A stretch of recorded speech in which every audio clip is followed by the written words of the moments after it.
Hello, welcome. Nice to see you.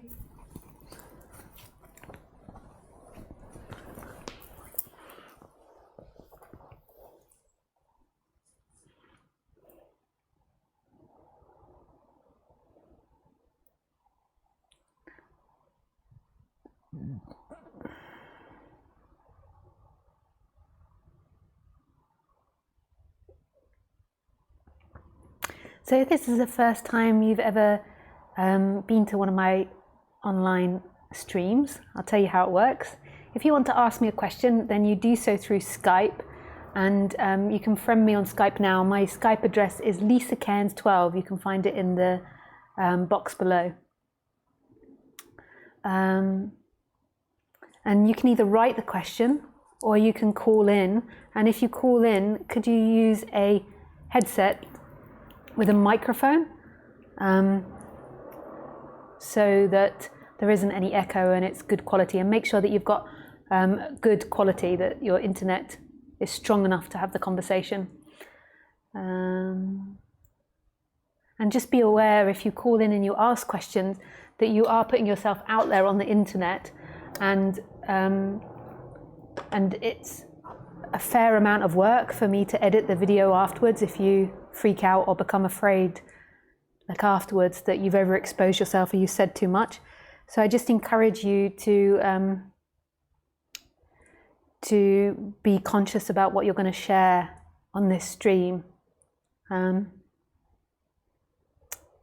Yes, and know that it goes onto YouTube afterwards.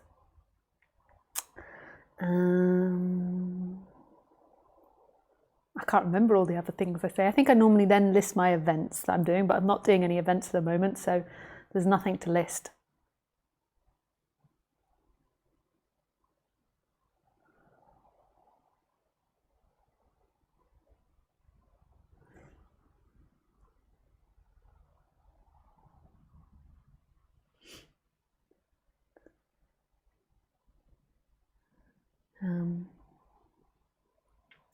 So I think that's all at the moment. So I always like to talk, that's true, but I always like to start at the beginning of a talk with just sitting in silence for 5 or 10 minutes, and then I will do the introduction.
So what is the paradox of non-duality?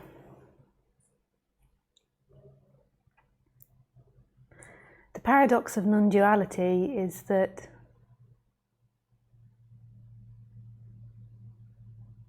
non-duality implies that this is a world of oneness and not divided, not a world of two-ness, a world of oneness.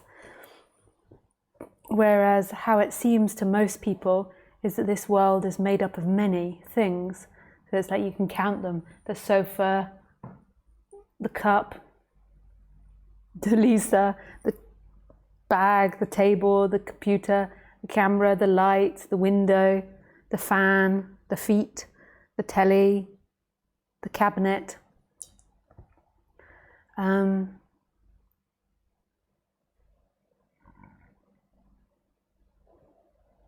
And so that's the paradox of non-duality.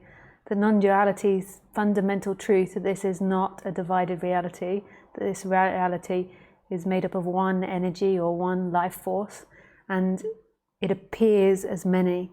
So even though it appears as many to you, it's actually one energy manifesting. And really, like when you think of it, like why do you care at the end of the day? Like if this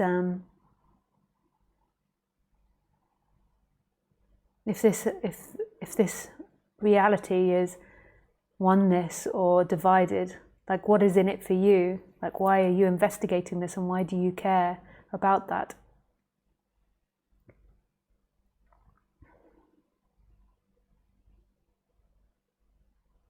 On the human level, I don't know if it has that many benefits.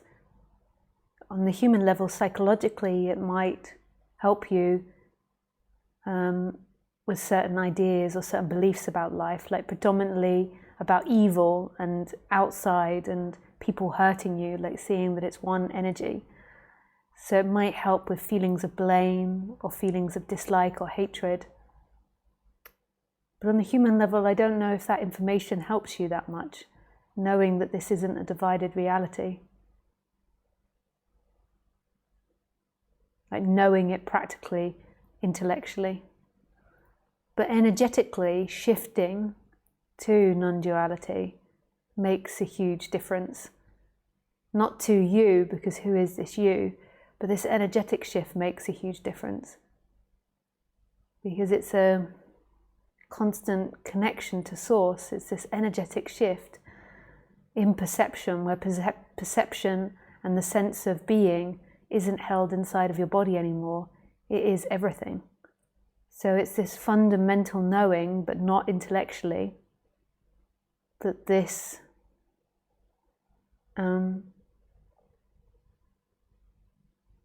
this world is all made up of you on the absolute level.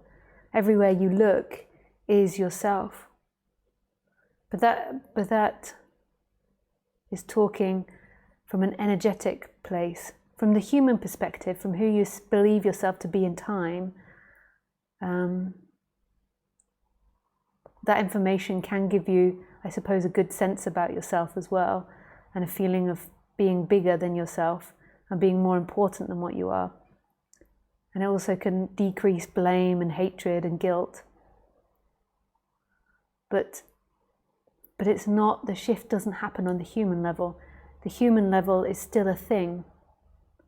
The human level is still divided, is an object that appears in reality. So it's like believing, if you think that the human gets enlightened, it's like believing that there is God just in the cup, or God or the divine just in the computer, or just in one thing. To believe that the person can get non-duality, or that the person can become enlightened, is believing that a limitation can have more than something else, that a limitation can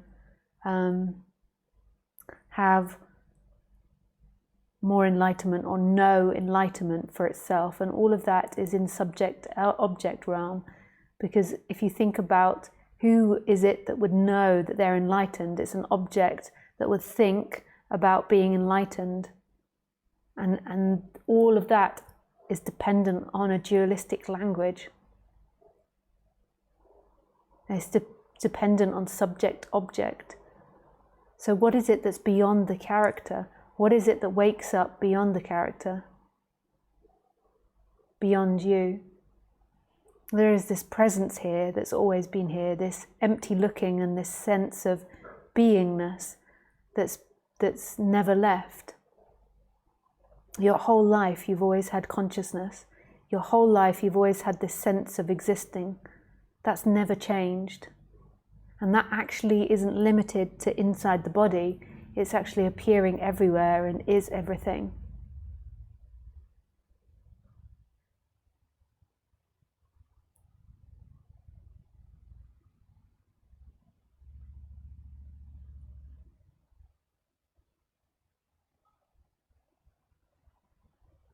And in that appears a human that thinks about itself, that thinks, I am somebody that came into this room, I'm somebody that's sitting down and listening to Lisa, I'm somebody that will leave this room, I'm somebody that can do something to get somewhere.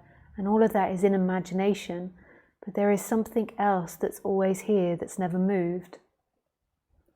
So when you wake up in the morning, there is instantaneous consciousness and knowing of this world, and then there is thoughts that come in and say, oh, I'm awake. But prior to that, there is this instantaneous consciousness that you can never switch on and off. You think to yourself, I can hit myself over the head and I can become unconscious. But actually, you just know waking up again. You never have unconsciousness. You only know consciousness. And that's all there ever is consciousness. And you don't get to manipulate it or to get more of it. So often people into this subject, they want to become more conscious. But you don't get more consciousness. It's like believing there's more oneness in particular objects. You don't get to have more consciousness. Consciousness is already inherently there. It's just overlooked because the person is always making itself a subject and the world an object, and it always believes that it's got to get to this consciousness. I've got to arrive at this consciousness.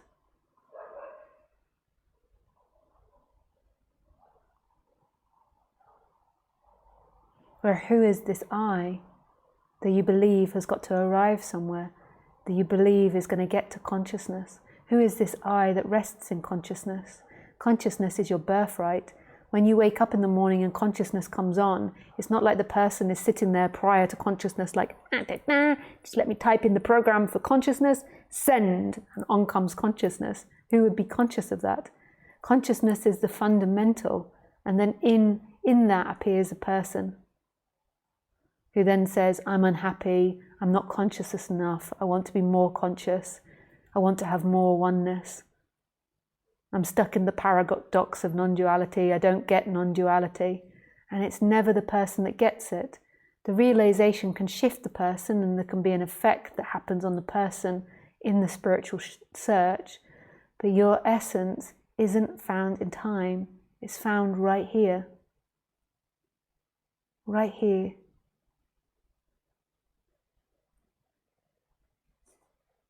Right here.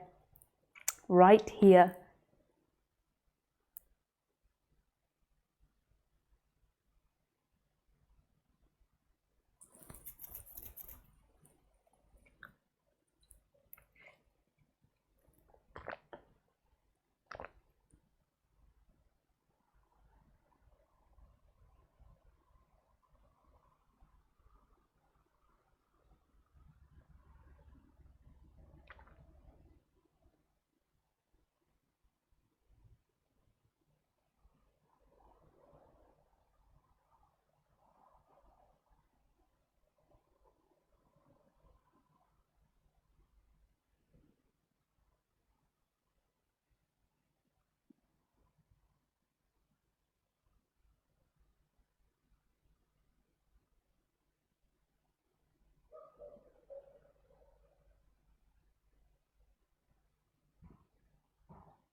So the person spends a lifetime looking for itself, looking for that essence, that oneness, that non-duality.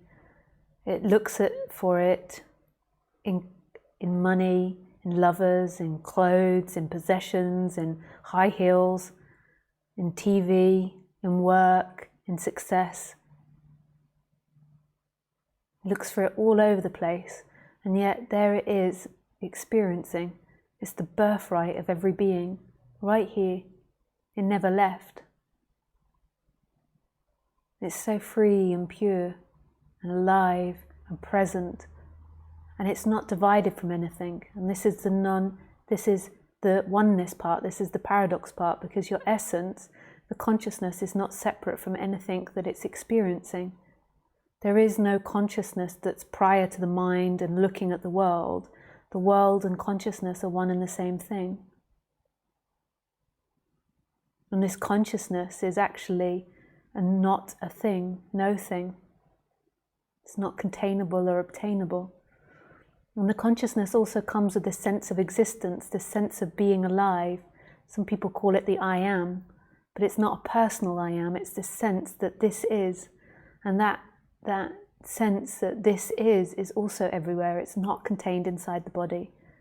So what you believe is that you believe that you are conscious and that you're inside the body, and that you're someone that's inside the body and someone that is conscious. And that someone goes to sleep at night, it does things, and it's always moving from moment to moment to moment. Whereas actually you are this awake presence that's here all the time, and the person is coming and going that, and the world is coming and going in that. And that awake presence isn't separate from anything it experiences. Anything. And this is talking about an energetic shift, not a mental shift, even though mental shifts happen in the person.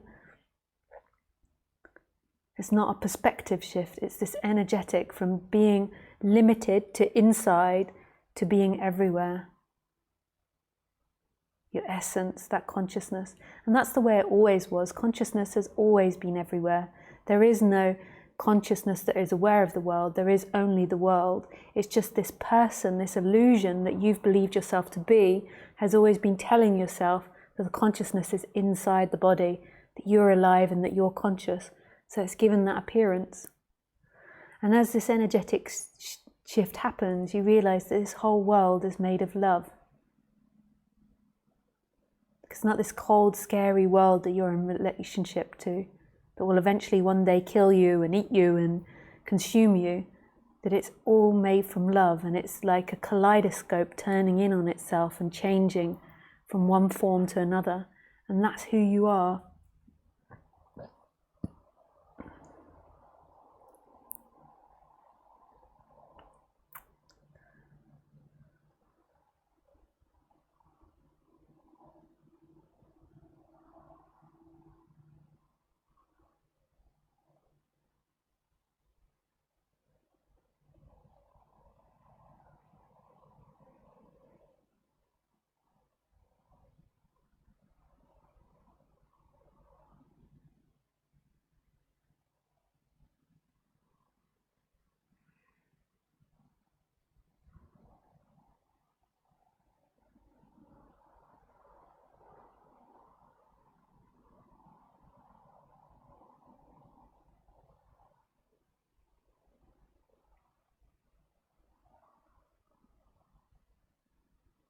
So right here, it's in the looking, it's in the experiencing. It's not in the next moment, it's not in what you're going to get. It's not in what you didn't get, it's not in your mistakes or your joys or your happiness or your experiences. It's right here. It's that which is experiencing.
So to me, the paradox of non-duality is, or the seeming paradox, but even though it isn't, it seems like it's a world made out of many, but actually it's a world made out of one.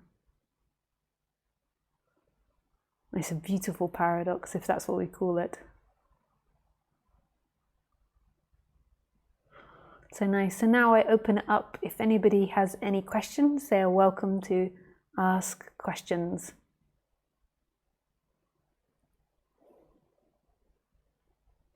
And you can ask them on Skype. My Skype address is Lisa Cairns 12.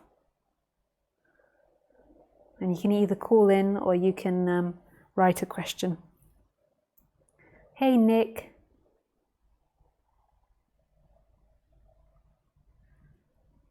Hi Thomas. Nice to see you. Good, so beautiful an introduction.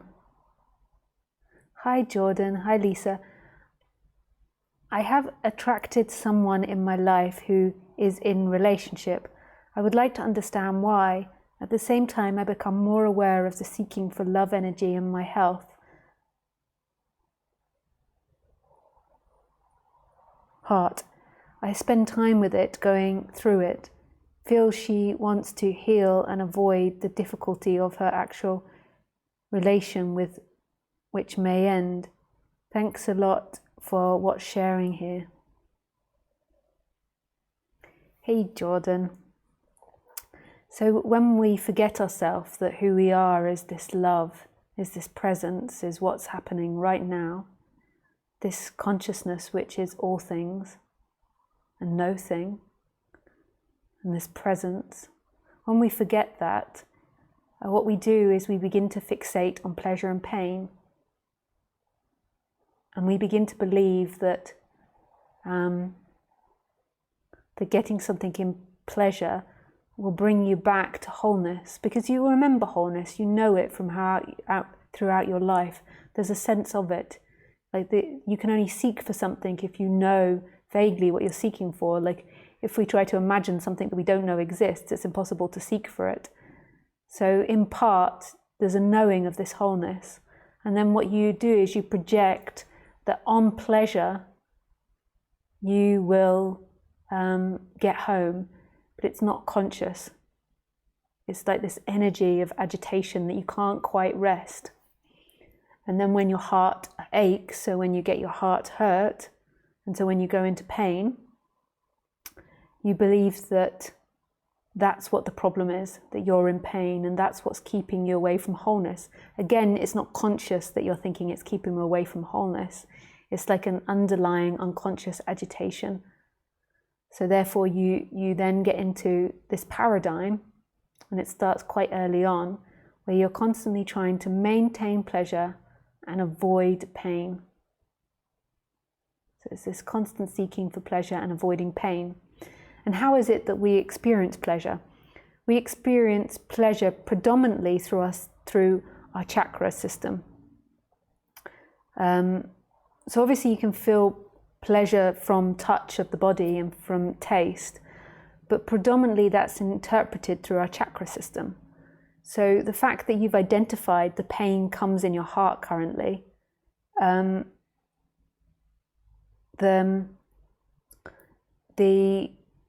you know that love is connected to the heart chakra. So you know that part of the aching and the problem in the relationship is there's something in your heart chakra energy that is being activated and either sent into lots of pleasure or lots of pain. So let's look at what the heart chakra is. So the heart chakra is feeling loved, feeling part of a group, feeling like you're part of something, feeling valued, feeling like you have something to give, that you're worthy, that you're lovable. That's on the positive. And then on the negative, it's feeling abandoned, feeling alone, feeling that you're not worthy, feeling that you're unlovable, feeling that you'll be chucked out from the group, not good enough. And I'm sure there's more words I could describe it as. And And then it creates certain patterns. So you can have then an excessive response to that. So when you feel unloved or you feel not good enough, then you can have an excessive response that puts you into like very rapid energy of trying to feel loved, trying to feel appreciated, trying to feel like you fit in. So you could see that manifest in personalities with like love addictions. We're always trying to get validation from everybody. And they're always trying to avoid any possible negativity. They never want to hear anything negative about themselves. So love addictions, always trying to get love from people, always trying to be popular, be successful, be appreciated, live up to appearances. And then when it goes into depleted, so that could be excessive energy, depleted is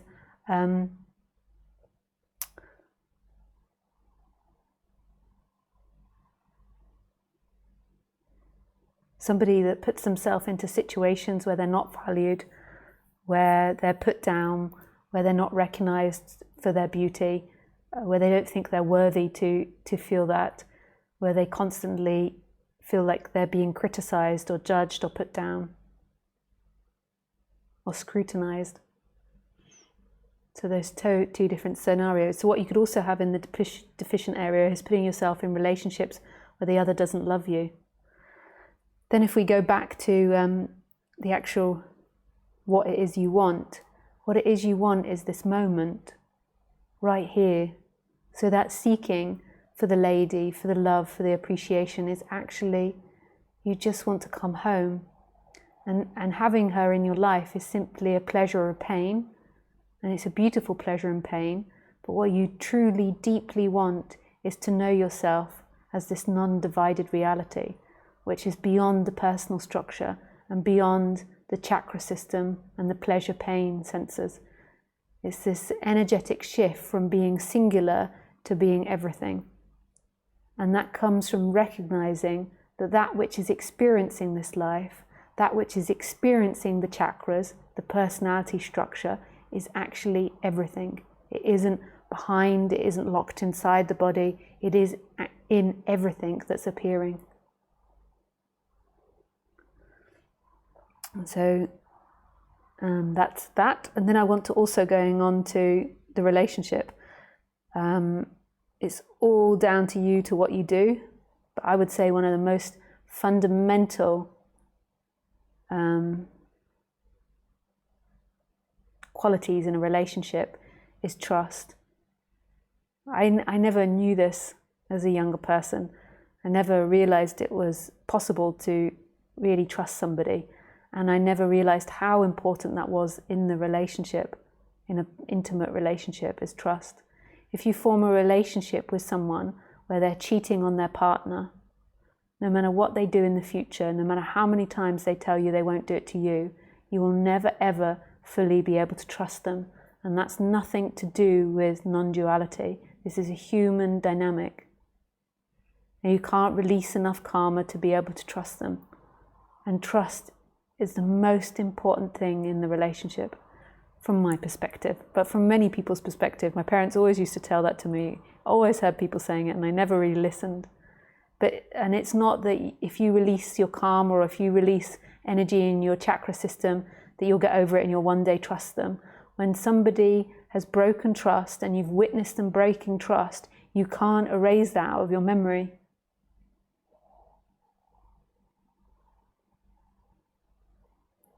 And that's a massive breaking on trust, watching them cheat.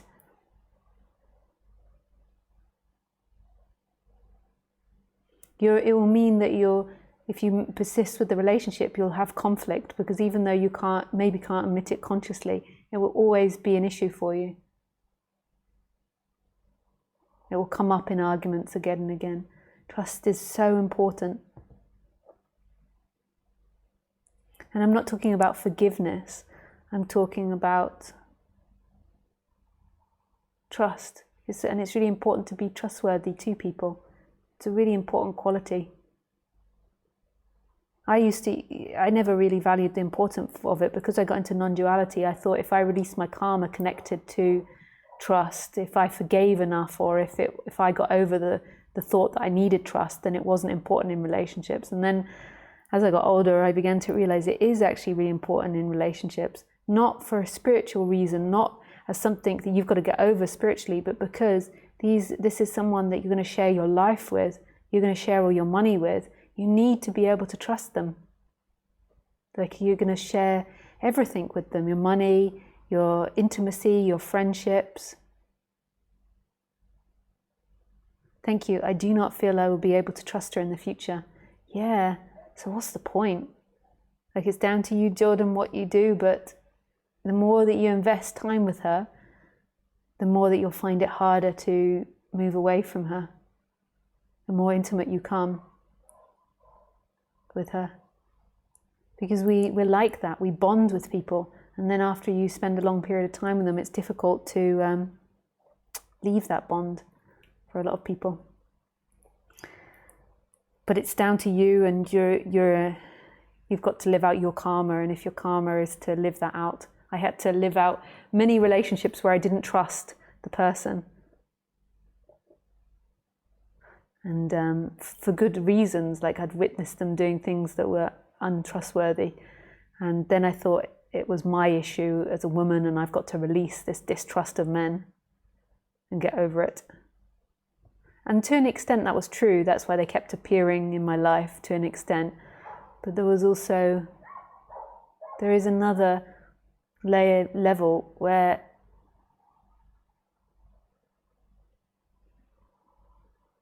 you meet someone and you know you can trust them energetically. But maybe you've got to be ready to meet someone that you really know you can trust. Because in a way, when you really fully acknowledge you can trust them, then it maybe brings up this commitment thing as well. When you can't trust someone, it's like you're not fully committed to the relationship. You're pulling yourself back. So when you trust someone, it's also about like totally merging with that person as well. Like really fully committing to the relationship. Not holding anything back, like totally falling into it. That's what everyone actually wants in relationship, because in a way, the male-female relationships reflects non-duality. So you could say that presence is the feminine, so the I amness is the feminine, and the masculine is the consciousness. Or you could say the nothing, which is consciousness to me, is the masculine, and the everything, life, the amness, the presence, is everything, and that's the feminine. And it's in these two coming together that this life is created. So in the masculine and the feminine coming together, like the yin and yang sign. You can't have one without the other. And it's also in life when the masculine and feminine come together and totally merge into each other. But that takes absolute trust, because it's like waking up, it's falling into this bliss, this love, this not knowing, this mystery. It's beautiful. I love you. Thank you, Isabel. I love you too. Hey, Jason. Hi, Kat. Hi, Lisa. Could you say anything more about how not being a body moving through time is for you? Do you ever feel like you move? On the human level, I feel like I move. But on the essence level, it feels like I move and I don't move. I'm sorry, I can't make it more understandable. But at the moment when you're asking the question, you've got consciousness more than likely and the person wrapped up together, so you're trying to imagine it from the personal level. What is experiencing the person? What knows the person?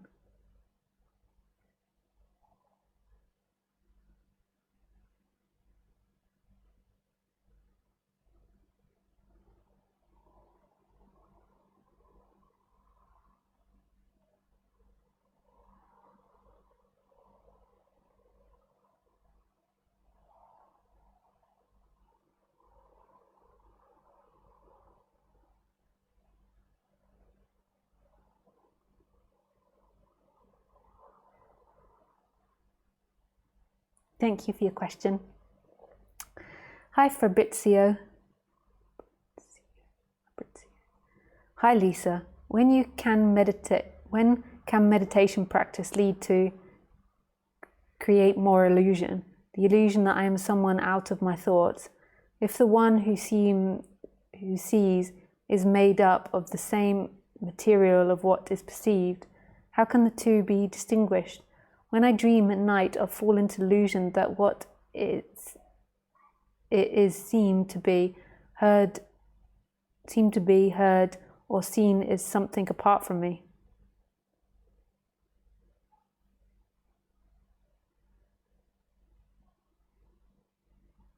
Seen to me, heard to me is something apart from me, without realizing that it's actually part of me which creates that dream, but still I fall into the trap every night. Am I this dream? Yeah, you're this waking dream, every part of it, and at the moment, you believe that you're a character inside of this dream. So you could say that life is a dream, and then the person is having like this waking dream, believing that you're a character inside this big dream. And that would be called the waking dream. So you believe you're this person, and that's a dream. You're not this person. Who are you now? If someone bumped you over the head and you forgot about your past and where you're going in the future, there would still be presence. There would still be this energy looking out, experiencing this world.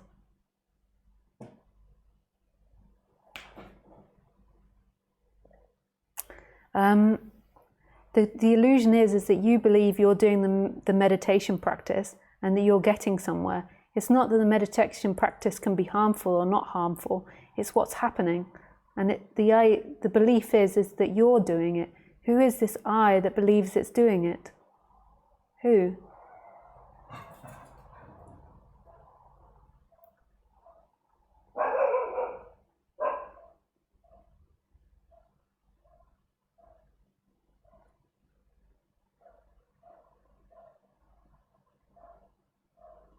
So it's not so much about doing it right or not doing it right, or doing the meditation practice or not.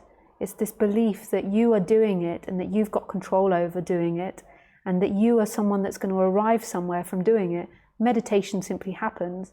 And on the human level, I think that meditation is super healthy. But the idea that meditation can lead you to waking up, how? How can it lead you to being right here? You are right here. There is consciousness. How can it lead you to waking up? There is no you. Who would wake up? Thank you for your question. Hi, Diana.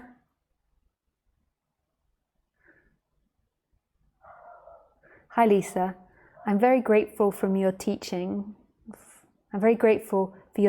about the energetic part of the shift. I've been going through it for about 3 years now, and it's very difficult to find info about it. I have 2 questions if you have the time. The first one is about how to stay with the energy instead of avoiding it. It is very obvious in the beginning after the shift, but now I notice that whenever I go into a sensation and ask questions about it, I end up being caught up in a story about the sensation. My problem is that I feel like I have this huge block of congested energy from the root chakra to the 3rd eye chakra, and there's really strong movement of avoidance in the body, which is extremely uncomfortable. Do you have any advice? Yeah, so when you have the energetic awakening, when you have these energetic shifts, what can happen is it can highlight like this attachment to the chakra system. So in the chakra system, like that's where predominantly people feel like they are, where they feel like they're either a thought inside the head or the feeling inside their body, and they feel like they're this energy that is in relationship with life. And there's a lot of energy that's been put there, and a lot of time thinking about yourself. And then when you have the energetic shift, something shifts from that, and it can release quite a lot of energy in these chakras and highlight the pain. Almost like when you hit your thumb with a hammer, if you put your attention on something else, it doesn't hurt so much, but when you put your attention on the thumb, it really begins to hurt. So it becomes more painful in a way, the chakra system. So there's 2 different reasons for that. Firstly, it's because this energy that's been holding you inside here and believing that's who you are. And when that's released, or when that begins to be released, it can become really painful, this sense of self, of where you feel yourself to be, which tends to be in that area, from here down to your root chakra, but mostly here. So it can be very painful. The next is that maybe in your life, your karma has been that you've told yourself very negative stories about yourself, and you've had a strong identity with that. And so what it means is your chakras have been quite out of line, and maybe there's been lots of seeking that's involved in it. And as you are beginning to wake up, that will begin to heal and change and shift. So for example, in your solar plexus area, maybe you've been told your whole life, or you believe that you're a failure. So often when you're interacting with people or situations, you tell yourself a failure, and so it makes that area sore. And then in your heart, you might tell yourself you're not good enough. And when you interact with people, not consciously, but it makes that area sore. And the same with the throat. You haven't got a voice, you can't speak out, and it makes it sore, and etc. for all the chakras. And then before you've been having these awakenings, what you'll have always done is try to seek to be a better version of yourself, to be worthy, to be good enough, to get possessions or to do things that made you more worthy and made you lovable. And so that seeking energies may be dissipating, so you're not getting so much validation from the outside world, or you're not caring so much about the validation from the outside world. So that's dissipating. And then what's left is that uncomfortable feeling coming up in the chakras. And it really just is giving it space and giving it time and exploring it. And there's nothing wrong with the stories coming up. Get to know the stories, see them for what they are, cry about them, release the energy. Like when we get into non-duality, we begin to think that we got to keep our attention away from stories and keep putting it in consciousness. But the stories become embedded in your body, and you've got to help them release from your body. It's not just about a mind thing, moving yourself to consciousness away from the mind story. It's also releasing the energy of the stories out of your body. Like your story of you is held in the body. And the way you do that is you get to know the chakra system. You begin to put your attention more into the body. You begin to listen to what it says when it interacts with relatives or people you know, or with work. And you give it space, you listen to it. You can also do chakra meditations. You can do massage, like energetic releases to help release them. But just know that's not getting you to enlightenment. That's an effect of waking up, that your system is becoming more imbalanced. But who is it that will wake up? So no, there is no solid you there. There is responses coming out of the body, and habits and conditions coming out of the body. So I don't know if that helps at all. If you have any more questions, then please ask, and I will go back to it and look at it in more detail. Massage is really good if it's uncomfortable, and Reiki, these sorts of things. Hi Praveen.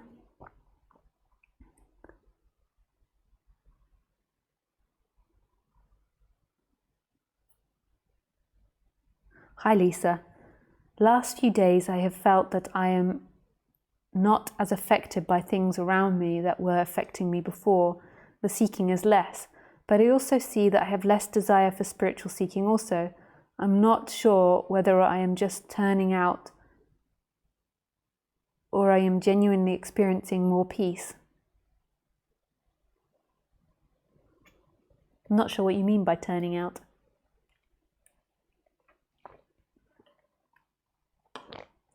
Yeah, I wouldn't worry about it too much, like to keep judging your experience, like am I there or aren't I there? Am I having more peace? Just go with whatever you're experiencing in the moment and just be thankful for that. And like, rather than trying to make a story of where you are and where you've progressed to, like just see that for what it is, that it's a story that your mind's trying to construct about where you are. But just try to follow more what's your initial desire, what's your basic desire, and seeing that there is no you inside the body. There isn't somebody there. So the initial desire of the body, that life writes in. Could call it dropping into the flow of life. And then you could say, but whose is it? And you begin to see that the body and the world are one. So it's actually the initial life desire that's appearing. What is life's desire? But I wouldn't go into too many stories about are you more peaceful or less peaceful. Like just here, just this is enough. Just where you are, right here, looking into my eyes, listening to your computer hum, the sounds of the outside, the birds, whatever's happening. Hi Devane. Hi Chiapir. Hi Claudia.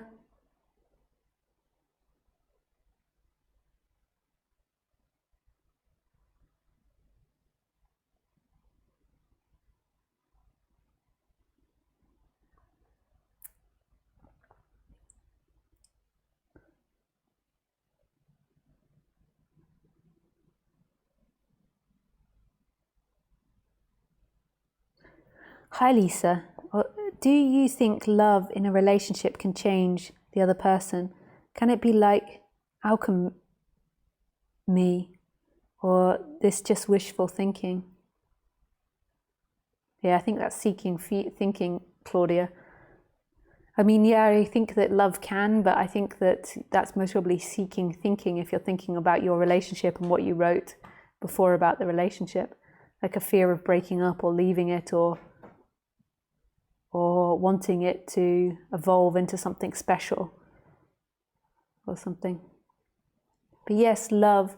So if you vibrate more with love and what it is that you want and your peace and your harmony, that profoundly will affect people around you for sure.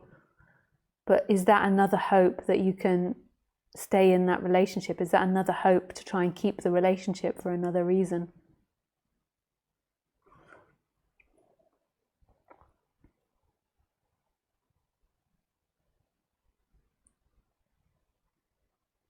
Hi, hidden name for questions. Can you say a little about how private sessions work? Is it a long wait list? You said on the stream you can be very direct and tough with your clients. How they work. It works so different with everybody. I can be tough and I can also be super sweet. It depends on the energy that's confronted, that I'm presented with. But if you are afraid of it being too super tough, if you can always bring that up in the session. Like it's all about you and what you want. It's all led by you. So one of my questions when people book sessions is, what is it that you want from this session? And if what you want from the session is me being really kind and sweet to you and really accepting and really loving to you, then that's what you can ask for. Like you can say that. I don't know what will happen in the session. Maybe we'll explore it. But that's really beautiful if you can acknowledge that that's what you want and that you're afraid of it being tough or whatever that is. It's sometimes like 1 or 2 months waiting list. I've decided to try and do this new way that I'm holding sessions. So I'm holding available spots for people so people can get, and then I'll release it that week so people can get sessions quicker if they really feel like they need an emergency session or they really want to talk immediately. But the moment it's currently, and I can't break that because I actually can't do more than 9 sessions a week. I've realized that that's my absolute max. I know that doesn't sound like many to people, but I really can't. When I've tried to do more sessions, I physically get ill. It's not because I don't like them, it's just because I just give everything energetically when I'm in that session. I just can't give more than that. It makes me ill. I become too depleted in my body. So yeah, it's so different. So I ask people to always think what it is that they want for the session, which is sometimes really confronting in itself because people feel embarrassed to reveal what they want. they don't know what they want, they feel it's irrelevant. So that can be challenging, but that's what I ask people to do. And then I just take it from there. I just talk with the person, and every session is so unique and different. Like I don't have like a set routine that I do with people. I really just deal with people where they are. And some people just want to talk the whole hour about themselves, like not in a bad way, but they want to talk about their experiences or things that have been difficult for them. And that's really healing, like it just them getting off their chest, like all these things that they've been holding in. Some people come with particular areas in their life that they find difficult. They find relationships difficult. Some people just want to focus on non-duality. Some people are just interested in what I do and come with absolutely nothing. And then we just talk about the body or non-duality or whatever comes up. I think, yeah, so it's really unique what I do with everybody and really different. I try to make people feel safe as well. So if I'm tough with people, it tends to be I've been working with them for quite a while, or they allow me to do that. Yeah.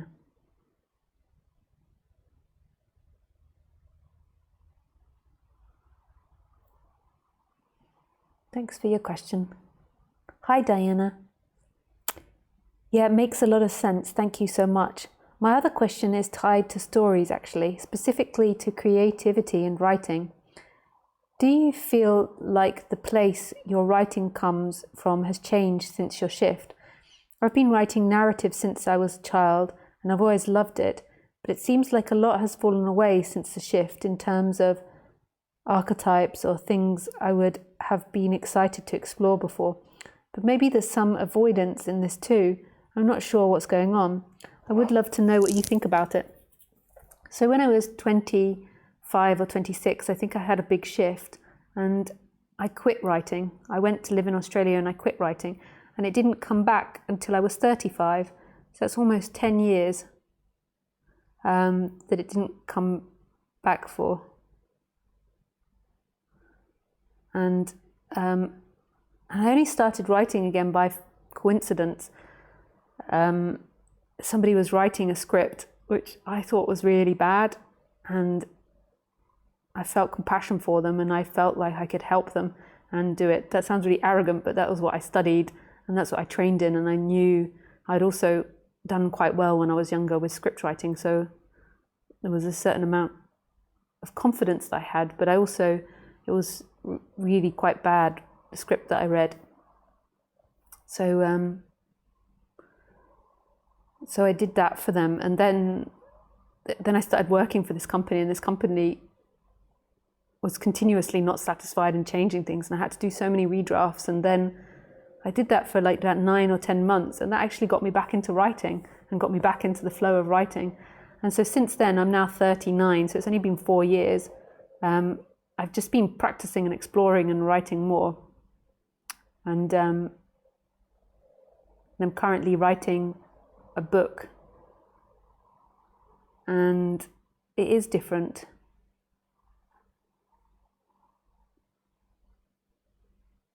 I think in the past it was very emotionally charged, and now it's becoming more detail charged. Like I enjoy the detail of it. I enjoy the cuteness of the book and the sweetness of the characters and the details in the story. Yeah, whereas before it was more like I had an emotion and I wanted to share a story. And it was emotion, it had a lot of emotional charge, whereas now it's like cleaning the house or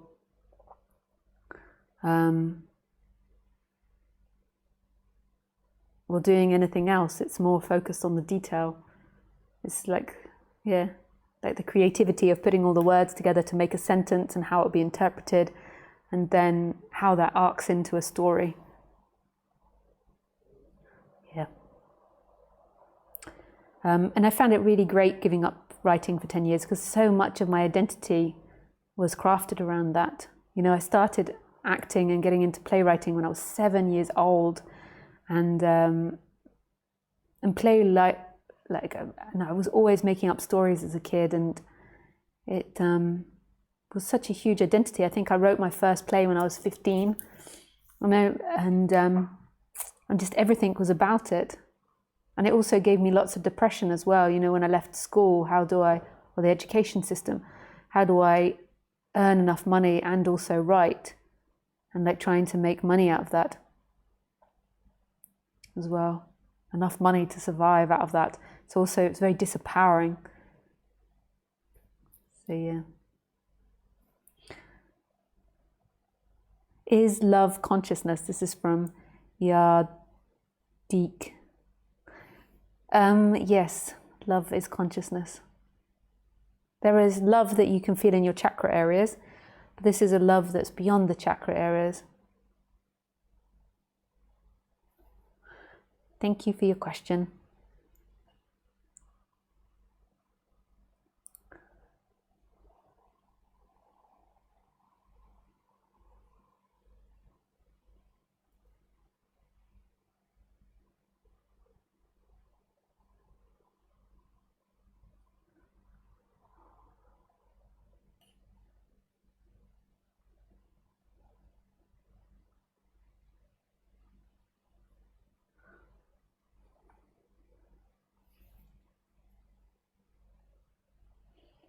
And just take a moment's break from speaking. Just nice to sit quietly for a moment.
Hello, Eleni.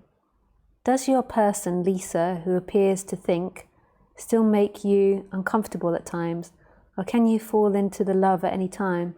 I know that it's always there, but is the human conditioning of Lisa always aware of that place?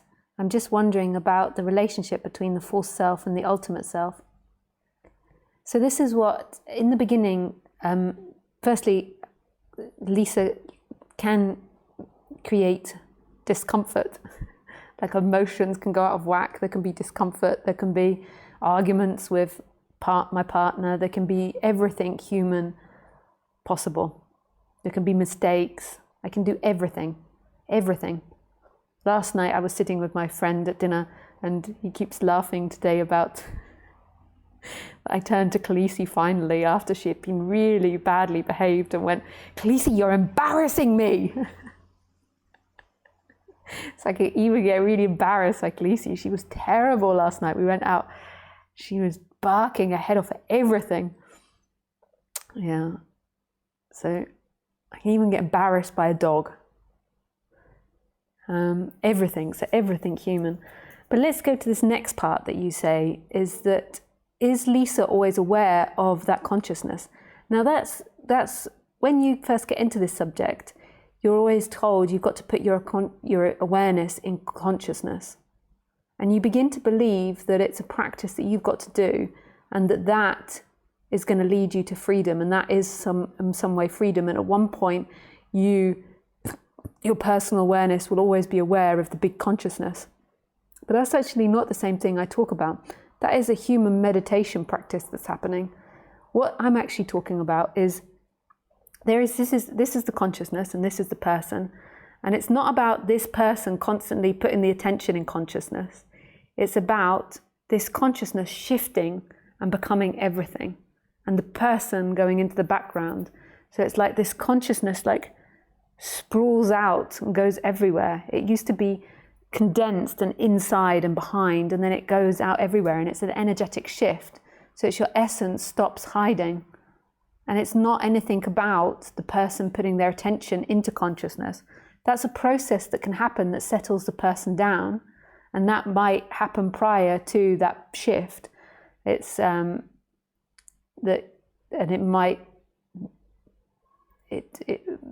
it's something that stops the person being so neurotic or so difficult, and that in a way stops being the density of you, or stops there being such a dense you. But it's not that you that wakes up, it's that, so imagine this is you, I'll do another way, and you believe that this person will wake up by putting the attention in consciousness. But actually what happens is this person just gets more and more relaxed, and then holes begin to crack in who you think you are. And then at some time when the holes are big enough, like consciousness just cracks through, and it is everywhere. And it's an energetic shift. It's not something about you putting your attention in consciousness. That's a process that you're going through, where you're settling down your character.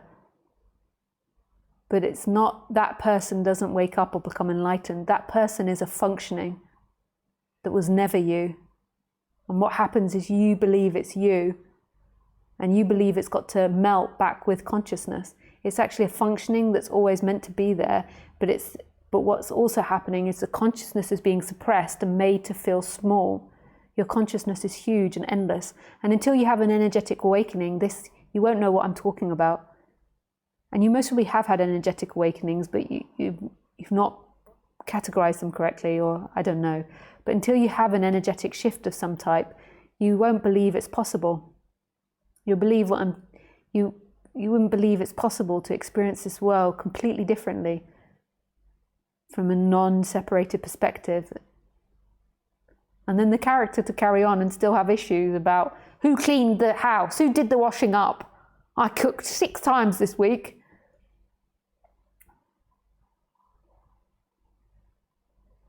I don't know if that makes that any more easier for you. Hi Kat, thank you. Hi Danielle. Hi Lisa, greetings from Italy. There's quite a few people from Italy today. Actually, I have no question, but I wanted to say thank you for your work that helps me to better understand who we really are. Oh, nice. Thank you, Danielle. Hi, Nick. Could you please say a few words about compassion? There's just love. So what is compassion? Who is compassionate? Yeah. I suppose compassion is more of an action. Like, love is who you are, and compassion is more an impulse and an action. So say if I'm walking along and there is like a dog that's been squashed on the side of the road, but it's still alive, it's all appearing in love and it's absolutely free and absolutely perfect. But maybe there is a feeling of compassion or empathy that arises in me, and then I walk over to that dog and I attempt to help that dog. So it's something in the human level that appears. Thank you. Hi Juna. Hi Lisa. I have a similar clock you do. It's from IKEA, right? Yours is just 1 hour later than mine. Yeah, it's from IKEA.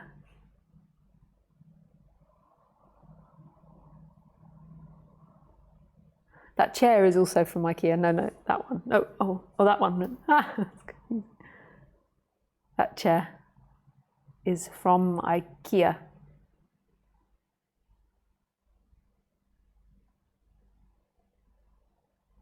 as well.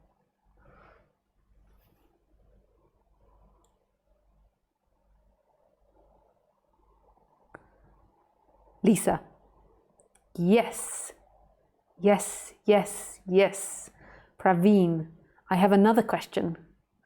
You said that experience and experiencer are the same. Every time I hear this, it greatly puzzles me. What does it even mean? If I feel a burn from a candle, the candle and the feeling to burn are two different things. One is a feeling, another a solid candle. What does it mean that they are one and the same? So you think. So you think. I just take a drink because I like to rhyme. So you think, I just take a drink.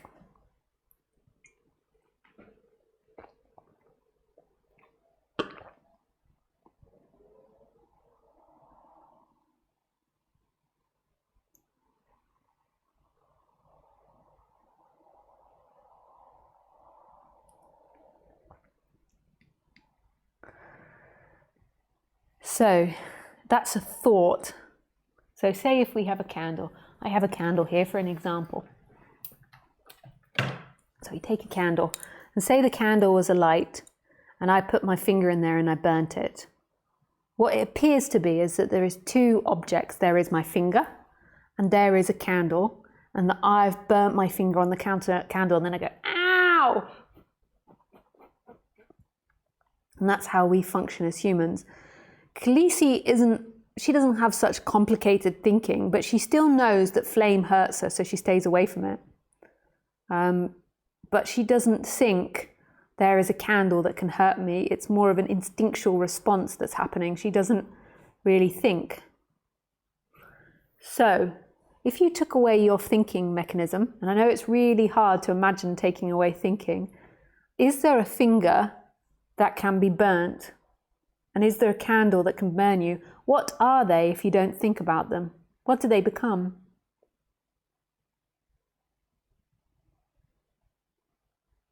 No thing. So if you're deeply involved in this moment and you're not identified with thought, actually there is no finger touching the candle. There is only what is happening. And when you have this shift or this realization, there is like this deep coming back to what you're experiencing. And the thinking is very secondary. So the thinking isn't dividing the reality anymore. The reality is oneness. And the thinking is just a report or just something that happens in order to help you function. But in the very experience of it, it's not something separate. It's love actually happening, even if it hurts. It's not two things. It's one and the same thing. This is inside your seeing. This is inside your experiencing. It's not outside. It's inside.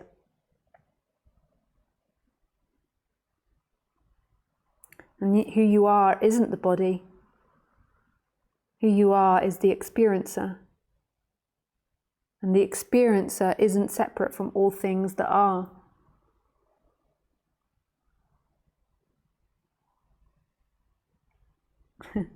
It takes time for this stuff to chip away at the thinking mind. You're so used to subject-object. I am a finger that got burnt by a candle. And it hurt.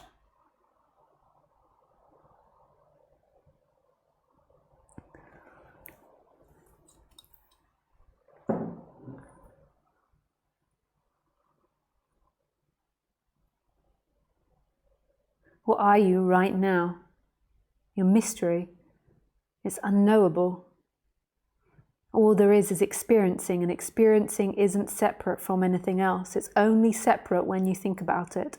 And then there's identification and energetic appearance that makes it feel like subject-object, but in the direct experience, it's oneness, not two. It's love.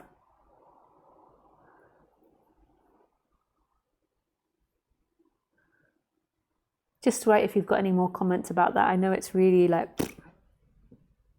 You what, Lisa? Say that again?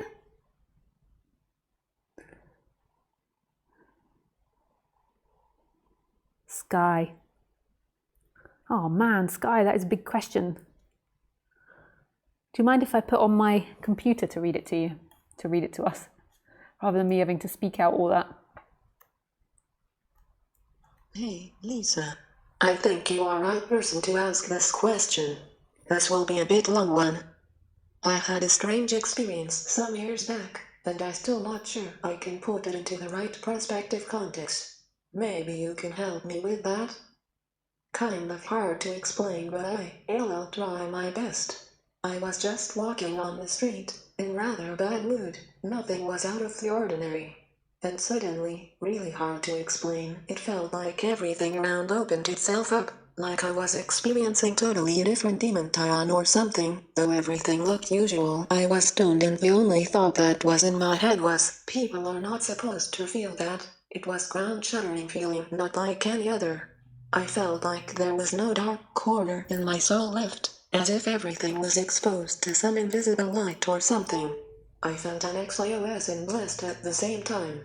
This feeling was peaking for an hour or two. I went to meet with some friends, and as social interactions went I felt as if I started to fall back more into my usual self, though this time I saw the mechanics of how I was rejecting parts of myself, and how this rejection held me from being happy healthy. Next day I was my usual self, but I think this experience started some process of changes in me and I become quite different person over a couple of years actually. But without any effort, I didn't work on myself or anything like that. Thought before that I spent years trying to improve myself. I also realized that my efforts of improving myself with different methods had nothing to do with this experience was really a blessing. Though it felt like spiritual experience, it was not like the stuff you talk about, enlightenment etc. I still feel like a usual person among other persons, not one with everything or anything like that. Can you put this experience in some context for me? Maybe it's just a bunch of brain cells died suddenly in my brain and this is how it feels like? Somewhere deep inside I really miss that feeling experience, but I know that I can't do anything to experience that. Also maybe worth mentioning for the full picture, in my younger years I had many experiences with psychedelic substances and it was not like that at all. Thanks in advance. Just let me go back to this bit.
Yeah, I can't be sure what happened to you.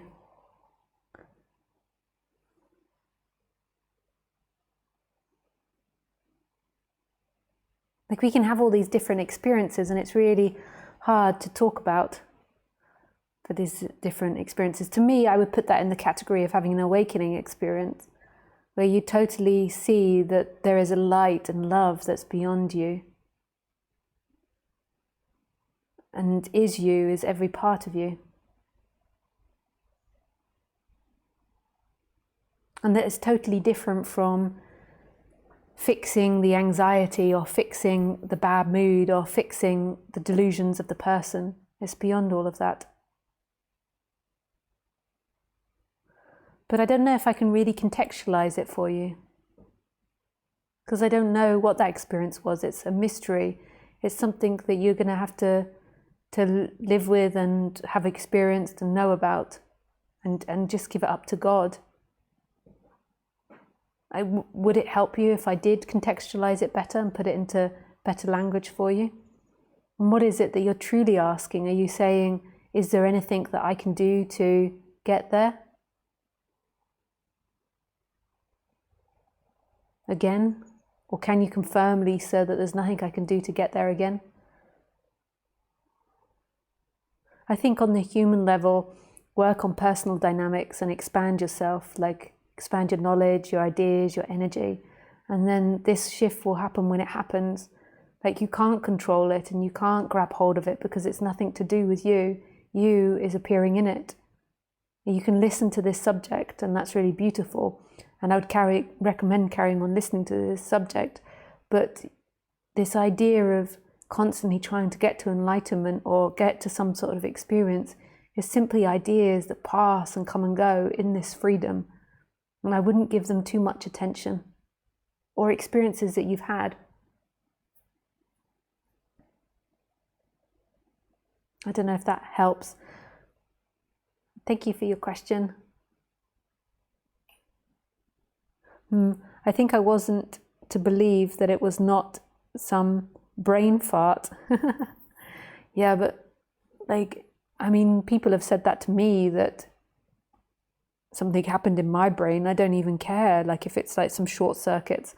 Like there was this experiment they did on people's brains, and apparently when you stay with pain and you allow pain to arise rather than running away from it, there's a part in your brain that can break, and then it means that like the pain transforms into bliss. And I'm sure that I've most probably got that to an extent. Like, what does it really matter if it's a brain fart or not? It doesn't matter to this moment. It only matters to someone that needs reassurance, or someone that needs glitches on their belt, or somebody that needs something. In this moment, it doesn't mean anything. We're here, this right now, and this is free. This is awake. This is present.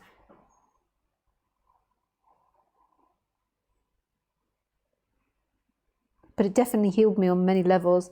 Yeah, I would say lots of my awakenings healed me instantaneously on lots of levels as well. Yeah, so that's great. But yeah, it's all mystery, this life. All we know is what's happening, and then everything else is opinion. We never have fact. Thank you for your question. Hi, Raphael. Hi, Lisa. Can I ask a question? It's about feeling special. Sure. Would you like to speak, or you want to write it? Hi, Diana. Thank you so much. I really like that a few years ago you started talking more about the relative side as well as the absolute. What is the challenge with this for a non-dual teacher, if there is any?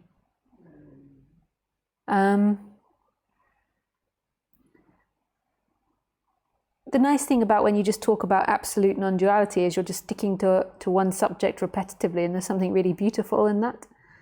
The difficulty when you bring in the personal stuff is that people can sometimes want to stay in the personal stuff. So I'd say those are the difficulties, is it's pulling it enough back to non-duality. But I couldn't stay in just doing pure non-duality anymore, no matter how much I loved it, because there were too many psychological issues that were getting ignored, and too many people that I was working with was using extreme non-duality to not deal with their current situation and circumstances, like to an extreme extent, where they were either being abusive to themselves or to another, or doing really hardcore things, and then excusing it through hardcore non-duality or Advaita, Neo-Advaita, whatever it's called.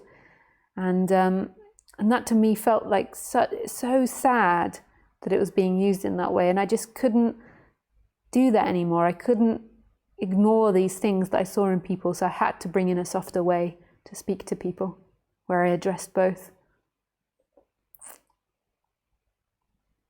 Thank you for your question. It's a nice question. Hi, Osborne. The shift you talked about seems a little mysterious and incomprehensible. Is there any way you can give a clearer idea of how it works for you? It is impossible to convey it in words. Is it? Yeah, it's impossible. That's what I think I'm trying my best to speak about all the time, is that shift. And it's so hard to convey to people. You can't, unless you've had those shifts, you might have had the shifts, but you might not have recognized it. then you can't know what I'm talking about. Like, you just can't.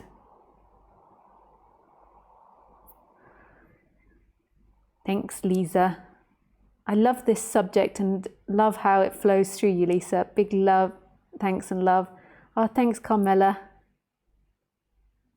Ah, it's beautiful, thank you. So thanks, guys. So we'll just take one more question from Raphael, and then that's enough for tonight.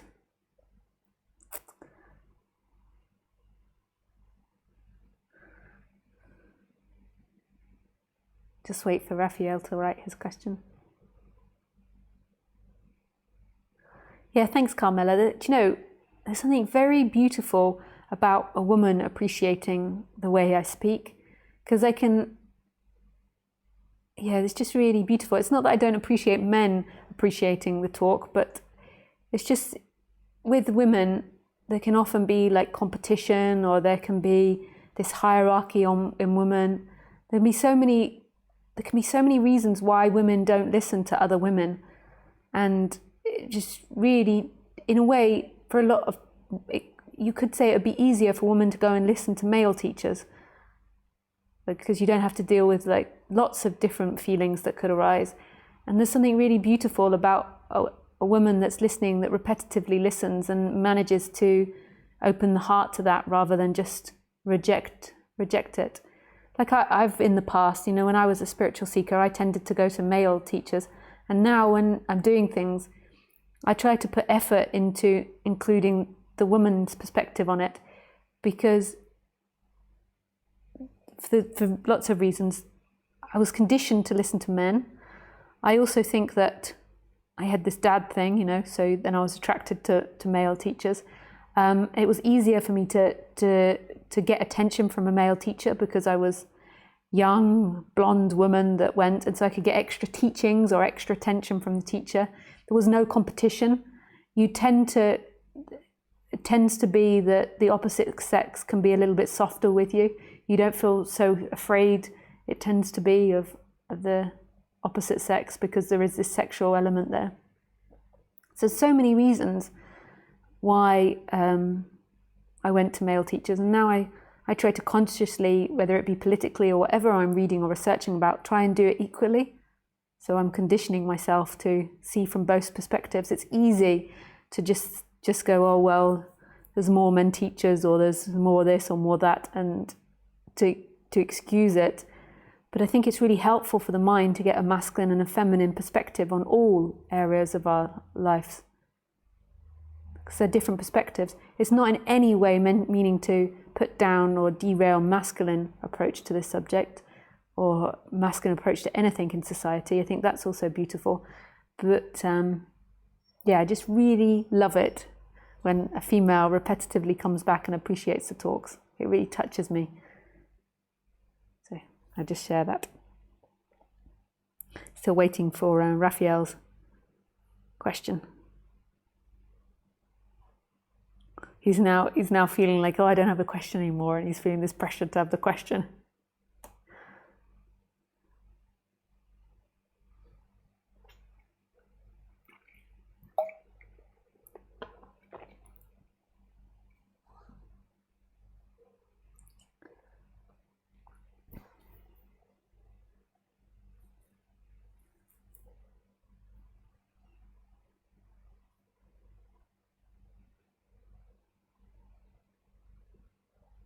I'm glad that's the last of the questions. I get a lot of frustration with language. There is seeking to find someone like me, and the words I use with others don't seem to have anything near the meaning I intend for others. Yeah. Language can be sometimes difficult.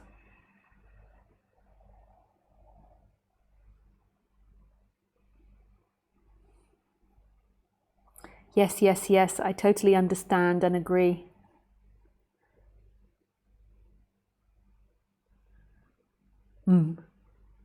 I write it. To put it as short as possible, I'm going to put this on again.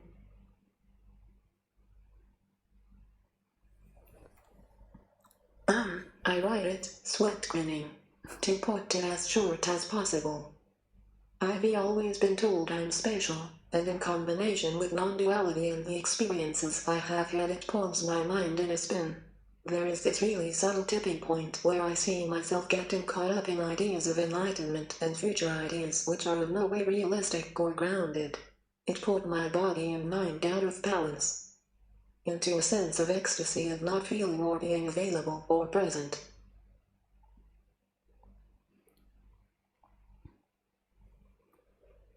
It's so subtle and I can't seem to get it out or discard it somehow. Yeah.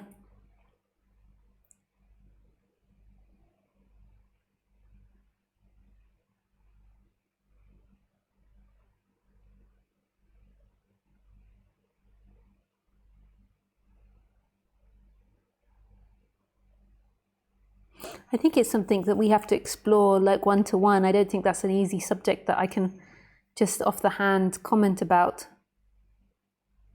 Because I know a bit of your story and background and like growing up in spirituality. But it can be such a grand idea, this idea of enlightenment. It's like the hero's story.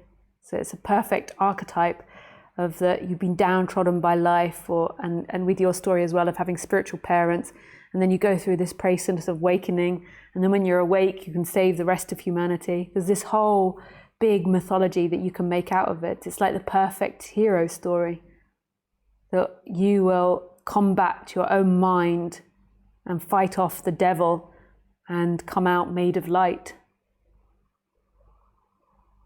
So yeah.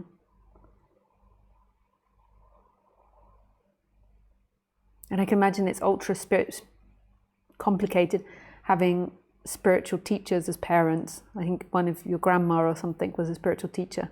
So you've grown up where there's a big expectation of you and lots of talk about it. Can you imagine what Puppy's daughter feels? Maybe she feels fine with it, but that's a lot of pressure. If Muji had kids, I think his son died. Yeah. But nice, that's enough. I feel like I've talked a lot this evening. Thank you so much for your questions and being so willing to share yourself on the internet and with others and letting other people hear and see your questions. I really appreciate that. And I shall see you on Sunday. Have a beautiful week. Goodbye.